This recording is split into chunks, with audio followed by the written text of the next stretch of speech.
प्राप्ति ही अभी है। नहीं, अभी स्थिति नहीं है, अभी स्थिति नहीं इसलिए दुखद लगता है। आप कोई भी दुःख की बात बताइए, जिसमें आपको दुःख लगा है, फिर हम उसको आपको बताएँ कि वास्तविक वो दुःख है कि नहीं है? बताइए आप। कौन-सा आप है कि आप सब में भगवत भाव करती हैं, अच्छे आचरण करती हैं, फिर वो क्रिया, वो व्यक्ति आपको इस भाव से दुःख देता है? आप बताइए। महाराज जी, फिर सामने वाले का व्यवहार मुझे कष्ट देता है। अगर मैं अच्छा, ठीक ब यहीं रुक जाइए, आपके प्रश्न का उत्तर इसी से सुलझ जाएगा। सामने वाला आपका प्यारा प्रभु है, क्योंकि आप पहले बोली ना सब पे भगवत भाव करते हैं। अब क्या अपने श्री कृष्ण या आपने जिनको हमने माना है और वो अंदर बैठे हैं, कठपुतली नचाने वाला नाच देखा है? वो अंदर वो पर्दे के पीछे नचा रहा है अंगुलियों से। ऐसे ही उसकी जो प्रतिकूलता भरी चेष्टा हो रही, तो चूँकि हम निकले ना, छुपा-छुपी खेल हो रहा था हमारा और प्रभु का, तो उनका मैं छुपता हूँ, ढूँढ लीजिए तो खेल बंद हो जाएगा। तुम्हें इनाम मिलेगा, भगवदानंद, सारूप्य मोक्ष, सारिष्ट मोक्ष जो चाहोगे। अब छुपे, अब वो बहुत बड़े खिलाड़ी हैं, वो इन सब रूपों में छुप गए। अब हम ढूँढने निकले कि इसमें भी प्रभु हैं। अब उनको छुपना है ना, अब वो रूप आपके सामने प्रकट किए जो प्रभु नहीं कर सकते। हमारी भावना, प्रभु बहुत करुणामय, दीन वत्सल, हमारे प्रीतम, अब वो कठोर व्यवहार। तो ऐसे प्रभु कैसे हो सकते हैं? ऐसा नीच आचरण वाला प्रभु हो सकता है? नहीं प्रभु हो सकता। अब आप चूक रहे हो छुपा-छुपी खेल में, आप उसको पहचान नहीं कर कुछ भी लो तुम ही हो। अब बोलो आनंद आएगा या दुःख आएगा?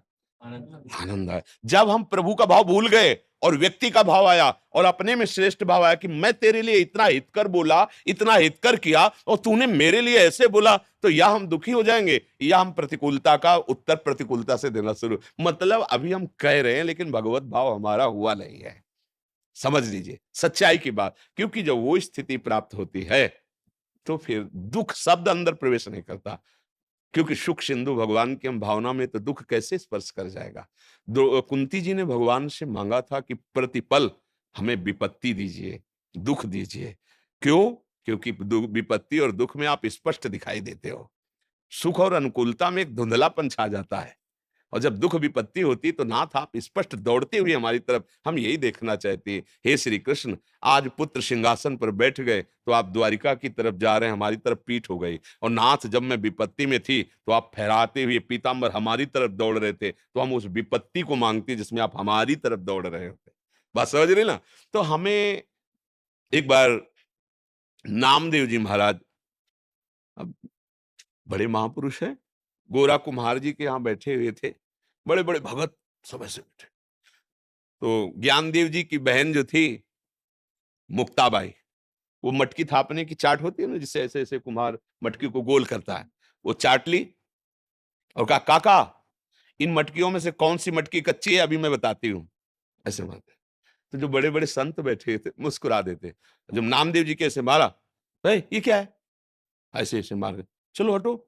बोले काका ये मटकी कच्ची है, बोल पड़ी। सब संतों ने भी हंस के कह दिया हाँ कच्ची है।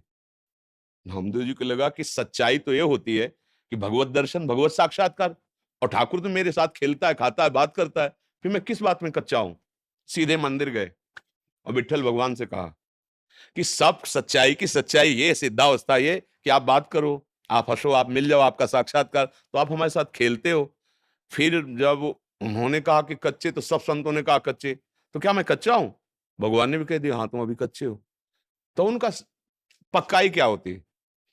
बोले सुनो, एक संत हैं, जंगल में एक शंकर जी का मंदिर है, वहां वो पड़े हुए हैं, उनका नाम विशोबा खेचर जी है। आप उनके जाओ, चरणों में बैठो, वो जो उपदेश करे वो मान लेना, तब तुम पक्के हो जाओगे। अब भगवान ने कह दिया, गए।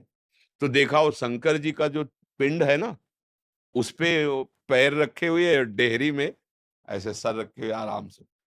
तो उनका साधारण आस्तिक भी ऐसा नहीं कर सकता कि शंकर जी के ऊपर पैर रख दे, और भगवान ने कहा इनको गुरु बनाना। बोले पैर हटाइए महाराज, आप अपना शंकर जी के ऊपर रखें। तो उनका बेटा जहां शंकर जी ना हो वहां पैर रख दीजिए, क्योंकि तुम्हें पिंड में केवल शंकर जी का, कण कण में शिव विराजमान है। तो बोले जहां बेटा शिव ना हो वहां पैर रख दीजिए। तो सहज स्वभाव में पैर पकड़ा, ऐसे हटा के, तो वहां भी शिवलिंग, जहां उनके पैर वहां से कोई कण नहीं जहां भगवान। आप समझ गए कि कोई सिद्ध पुरुष है, क्योंकि भगवान ने तो उनका प्रभु मैं आपकी महिमा को जान नहीं पाया, आप उपदेश कीजिए। तो उनका बेटा इतनी बात समझने की कोई कण ऐसा नहीं जहां विट्ठल न हो। सब जगह विठल, सब में विठल। और गुरु वचन है ना, स्वीकार किया, सब में विठल, सब जगह विठल। तो एक दिन रोटी बना रहे थे ठाकुर जी के लिए, ऐसे रखा और थोड़ा घी गर्म करने लगे तो एक कुत्ता आया, पूरी रोटी भर ली। सब में सब जगह विठल, बात गूंज रही थी। वो घी का कटोरा, प्रभु रूखी मत खाओ, घी लगा देने दो, ऐसे दौड़ रहे थे। तो कुत्ते से भगवान विठल प्रकट हो गए। उनका देखा, तुमने पहचान लिया ना, जब वो बालिका तो आप मंदिर में शिकायत करने आए थे, और आज जब गुरु कृपा हो गई, पक्के हो गए, तो कुत्ते में भी तुमने मुझे ढूंढ लिया। यही सच्चाई। पर इसका अहंकार नहीं होना चाहिए कि मैं सर्वत्र भगवान दर्शन करता हूं। एक दिन ठाकुर जी से कहा कि प्रभु अब आप कितना भी छुपो, हम आपको पहचान लेंगे। ठाकुर जी ने कहा अच्छा पहचान लोगे? बोले हाँ। उसी दिन की बात मन में एकदम आया कि मंदिर में बड़ा कोलाहल हो रहा है, पीछे बैठते हैं, मंदिर के पीछे चल के शांति से ध्यान भगवान का करते हैं। पीछे बैठे तो 2 4 10 लड़के खेलने लगे आके। थोड़ा यहाँ भी विक्षेप होता है, नदी किनारे चलते हैं काम। नदी किनारे बैठे, थोड़ी देर हुई थी कि वहां बैलगाड़ियां आकर के रुकने लगी, तंबू का नात लगने लगी। तो कहा, "ए, हल्ला मच आओ, यहाँ प्रभु का भजन कर रहे हैं।" तो एक स्त्री और एक पुरुष निकला गड़ासा लिए। बोले आज बहुत भूख लगी थी, कोई शिकार तो मिला नहीं, ये आदमी मिल गया है, इसी को मार के खा जाते हैं। तो स्त्री ने कहा हाँ ठीक है, और दौड़ पड़े। नामदेव जी ने धोती संभाली और भागे वहां से, और वो पीछे है, जल्दी पकड़ो नहीं तो भोजन निकल जाएगा। नामदेव जी को लगा काट के खा जाएंगे, पता नहीं कौन लोग हैं। भागे, भाग के जब मंदिर में गए, ऐसे ऐसे हो रहे थे। भगवान ने कहा कि कैसे भाग रहे हो? बोले प्रभु बच गए, एक स्त्री और एक पुरुष जो है ना, वो हमें काट के खाने के लिए और खेद लिया था, भाग के आए, मंदिर में बच गए। बोले ढूंढ पाए? हम ही तो थे। बोले ढूंढ पाए? हम ही थे। वो जनवाए तो जाल लो, और वो ना जल वाला चाहता तुम जाल ले सकते हो, बड़े खिलाड़ी है। प्रभु ही सब रूपों में, जब ये जान जाओगी तो आपको दुख नहीं होगा। आप अभ्यास कर रहे हैं, बड़े सौभाग्यशाली हैं, प्रशंसनीय है ऐसी भावना। पर अभी हम लोग कच्चे हैं। अभ्यास करते करते जब हम पक्के हो जाएंगे तो हमें व्यक्ति नहीं दिखेगा, वस्तु दिखेगी, प्रभु दिखेंगे। अभी हमें कच्चाई हमारी है कि हमें पहले वृक्ष दिखाई देता है, फिर हम उसमें भावना करते कि इसमें भी भगवान है। हमें पहले स्त्री दिखाई देती, फिर उसमें भावना करते कि भगवान है। हमें पुरुष दिखाई देता है, फिर उसमें भावना करते भगवान है। अब भावना चूक गई तो अनुकूल और प्रतिकूल भावना हो गई तो भगवत भाव गया। तो अभी हम कच्चे हैं। जब सच्चे हो जाएंगे तो स्त्री पुरुष जड़ चैतन्य नहीं दिखेगा। जित देखूं तित श्याममयी है, जड़ चैतन्य कछु नहीं दिखत, जित दिखत तित श्याम खड़े। अब क्या हमारी हृदय में दुख होगा? मेरा प्रीतम मुझसे विनोद करेगा तो सुख होगा कि दुख होगा? विचार करो। एक बहुत बड़ा ऑफिसर पता नहीं किस मस्ती में था, अपनी घर गया, कपड़ा उतार रहा था, अपनी पिस्तौल निकाली, पत्नी के सामने से खोला, उसमें गोली भरी, फिट किया और उसकी कनपट्टी पे रख दिया। पत्नी कही अजी तुम ये सब नाटक दूसरों को धमकाने करो, मैं डरने वाली नहीं। बोले क्यों? गोली असली है, पिस्तौल असली। बोले सब है, लेकिन असली प्रीतम तुम हमारे हो, तुम ऐसा कर ही नहीं सकते। समझ रहे हो ना उदाहरण?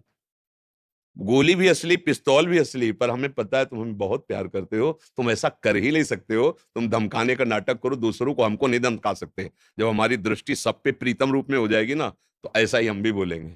अंदर से आएगा प्यारे तुम ही हो, धमकाओ अब दूसरों को जिसको पता न हो, मुझे पता है तुम ही हो। अब तुम हमें बहुत प्यार करते हो, ऐसा कर ही नहीं सकते तुम जो करोगे वो सब हमारे मंगल के लिए करोगे, फिर हमें दुख काहे को होगा? दुख व्यक्ति को देख के होता है, प्रभु को देख के थोड़ी होता है। तो अभी हम अभ्यास में प्रयास कर रहे हैं, अभी हम उस अवस्था को प्राप्त नहीं हुई जो दुख सुख से परे है। इसलिए मुझे परेशान नहीं होना चाहिए, अभ्यास हमें और बढ़ाना चाहिए। थोड़ी देर बाद हमको इसी विचार पे फिर मन को लाना चाहिए। और सच्ची मानिए, कोई ना कोई हमारे कर्म प्रारब्ध का क्षय होना होता है, तब किसी रूप में वो लीला होती है जो प्रतिकूल होती है, अन्यथा नहीं होता। कहीं ना कहीं ऐसा है कि जो हमारा पूर्व कर्म हमें बाधा देना चाहता है, वो थोड़ी प्रतिकूलता, क्योंकि हम सत्य भाव में चल रहे हैं, तो थोड़ी प्रतिकूलता आई और उसका शमन हो जाता है। हमें बहुत विवेकवान, ये विवेक का मार्ग है, ये बाहरी प्रमाणों से नहीं, अंतर के प्रमाणों से समझा जाता है।